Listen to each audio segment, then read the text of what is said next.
Hey everyone, welcome back to my channel, Truth Seeking with Veronica. That is me. A grand hope to you all. I hope you had an awesome Sabbath. I know I did. I really did rest, and it was a peaceful, quiet day. So what I wanted to do, I got my notes here. This is going to be a short video. Like I said before, I'm not going to have these videos long, so I want to just start out with part 2 on ancestral worship, a direct line to hell. Okay, and so I want to thank all who watched the video, who commented, and hello to my new subscribers, and shalom to all of you out there who are just passing by, and for my subscribers who have been with me from the beginning. I want to say hello and thank you. So I really did enjoy reading many of the comments. I really did. Actually, I read one comment and it kind of brought me to, well, before, let me back up a little bit. I think it was yesterday or day before, I was asking the Most High, when to do part 2, and asking Rock what do I need to say.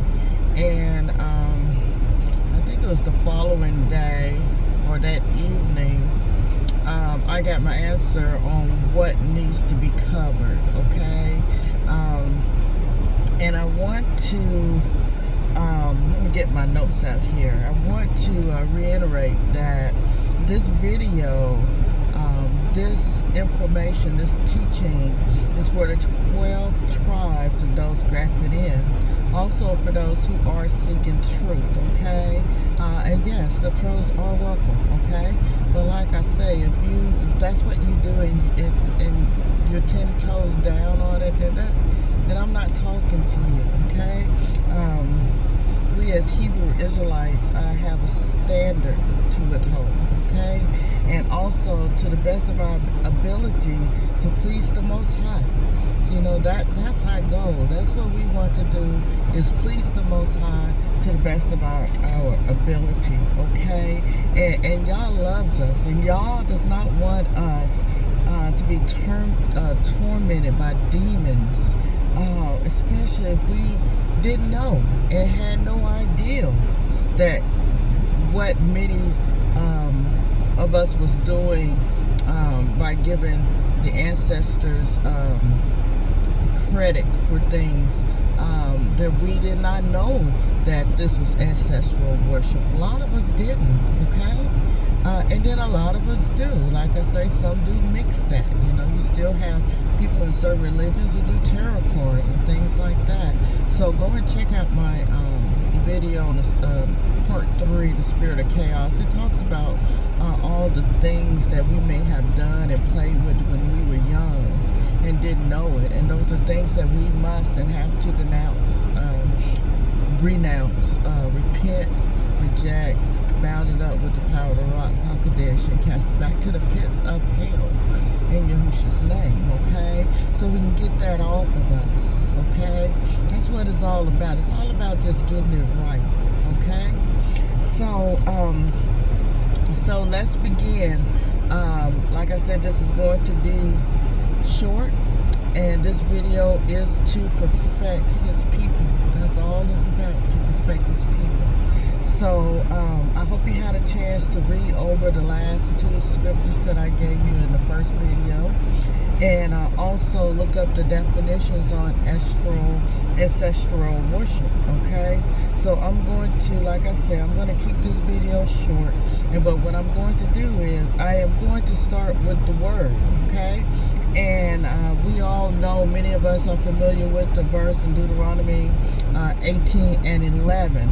Okay, so I'm going to read that to you, but what I'm going to do is go ahead and start on verse 9, okay, and then read to probably verse 12, okay, because it's very important. So I'm going to be reading out of the King James. Hold on one second. King James version. That's right here. Like I said, Deuteronomy 18, and I'm gonna start at 9. Okay, but the verse is Deuteronomy 18 verse 11. Okay, so when thou art come into the land which the Most High giveth thee, thou shalt not learn to do after the abominations of those nations. There shall not be found among you any one that maketh his son or his daughter to pass through the fire. Okay? That's kind of like pagan stuff, you know, fortune telling, magicians, or they use divinations. Okay? And look that up, divination. I have a video on that too. Or an observer of times. Okay? Or an enchanter or a witch. Okay, now what would be an observer of times? Well, in my opinion, that is like someone telling your future, reading your palm, telling your things, doing things like that. Okay, that is let me read that again. Verse 10, there shall not be found among you any one that maketh his son or his daughter to pass through the fire, or to use a divination, or an observer of times, or an enchanter, or a witch, okay? Or a charmer, or a consulter with familiar spirits. Look that up. Or a wizard, or a necromancer. So that's right there in the Most High's word. Verse 12, for all that do these things are an abomination unto the Most High. And because of these abominations, the Most High YAH do drive them out from before thee. Thou shalt be perfect with the Most High. Okay? So go back and read Deuteronomy 18 verses 9 through 13. See, this is for the Most High's people, and these are the people who are trying to get it right, okay, who is trying to seek out the scriptures, seek out the word, and then pray and ask the Ruach to help you, because once you have passed into that, you're going to need help to get out of that, because it becomes addictive. Okay, it's just like listening to these false prophets and prophetess, or however you say it, who are actually just witches and warlocks, seeking divinations, because they may tell you something true. So those are evil spirits telling them things about you, because they know all about you. Okay, and that goes back to the mimicking spirits. Did you get a chance to go back and actually look up what evil spirits are and where they come from? I mean, it's just when you take a step back and say, wow, I had no idea. Okay, have you got a chance to also take a look at what, as far as the definition, just looking it up. You can go outside the word to look up things, and actually there's books out there that caution against this, okay? So that's what I'm doing. I'm cautioning the Most High's people, my brothers and sisters, including the ones grafted in, and the ones that have not yet awakened, and those who are seeking to start researching, okay? Start looking up and seeing what things are that people are saying, oh, that's not a big deal. There's nothing wrong with that, doing that. How you supposed to honor and respect your elders or your ancestors who have passed. Okay, there's a fine line, okay? Okay, I can see you at a family gathering and talking about, how your aunt was or how your grandmother was, like I've done videos on how my grandfather was, things like that. Those who have passed, okay? That's different. But like I was reading one of the comments, and she said, yeah, I remember, them saying, oh, I had a dream. My aunt or grandmother came to me and told me this and that. That's a mimicking evil spirit is what that is. Okay? If you go back and read Apocalypse of Paul, you would know that is not of the Most High. I've heard that too. I really have. I've heard, you know, many of my relatives and friends from a while back, especially when I was in the Christian faith, that's all they talked about. You know, they had a dream that their aunt or their cousin or their great grandmother and or father came and told them this and told them that, and the Most High don't operate that way. See, when the Most High wants you to know something or tell you something, it's not gonna be any confusion with it. Okay? I recall I used to have dreams of one of my relatives that were I would just say evil, just out the womb, just evil. Okay, and when that person passed away, you know, I already steered away from this person. But when this person would try to come in my dreams, first that person would be acting as if they're just around, you know, all the rest of the family, and of course their face would be kind of blurred out and the people surrounding them. But you would, in your dream, you'll have like a familiarity. You'll kind of know it's that person, okay? And mimic that's a mimicking spirit, okay? Even if their face came in clear, and that's what would happen. His face would come in clearer, okay? And then that person in my dream, that relative that had passed away, would turn into a black dog, okay, and try to attack me. But I always fought it, okay? I mean, I always had the victory over it, okay? Now, when I woke up, I denounced, renounced, rebuked, bind up with the power of the rock, and would cast it back to the pits of the abyss. Because I know that it's not the Most High. I then pray and ask the Most High to send his guardian angels around me, whether in my sleep or when I'm in my waking, okay? His warrior angels to help me, okay? Because we have the victory over all of this. We really do, okay? We just have to know. If you don't know, then how do you know what to fight? You know, how do you know? How do you know what's coming at you?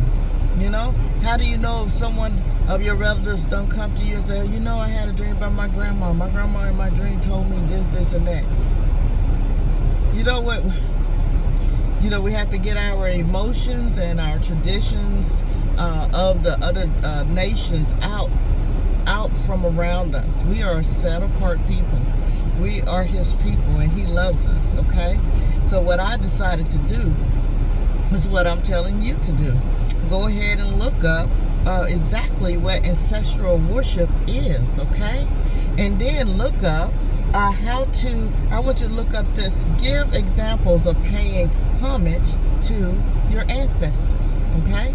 And like I say, if this is what you do, then I'm not talking to you. I'm talking to the ones who are trying to walk in the righteousness of the Most High. That's who I'm talking to, okay? So let me read what AI said. I said, give me some examples of paying homage to your ancestors. And it says, paying homage to ancestors is a common practice across many cultures and religions, demonstrating reverence, gratitude, and remembrance of those who came before us. Here are some examples of ways people pay homage to their ancestors. So get your spiritual ears on, okay? Get them on, because I'm about to give you some examples. So if you're doing this, go ahead and repent, okay? Setting up a dedicated space. Creating a physical altar in your home with photos, mementos, and objects symbolizing your ancestors provides a focal point for remembrance. Leaving offerings, placing food, drinks, or other items that your ancestors enjoyed in life on the altar shows respect and appreciation. Talking to them, engaging in conversations with your ancestors at the altar, sharing your day ambitions or worries can foster a sense of connection. Okay? This is all ancestral worship and paying homage. Praying or meditating. Using the altar space for prayer or meditation allows you to connect with your ancestors' wisdom and seek guidance. Okay, they also say a way is, visiting resting places, grave sites, maintenance, cleaning and maintaining ancestral grave sites, or tomb sweeping is a traditional way to show care and remembrance. Who knew? Leaving offerings, bringing flowers, candles, and other items to the grave site to honor the deceased. Spending time in reflection, sitting in silence, remembering their lives, and expressing love and gratitude. Now, that's a way I say when I'm talking about my grandmother or anyone, I'm just telling their stories, okay? It's not like a worshiping and asking for guidance, okay? Now, another way, okay, such as, let's see, here's another way, let's see.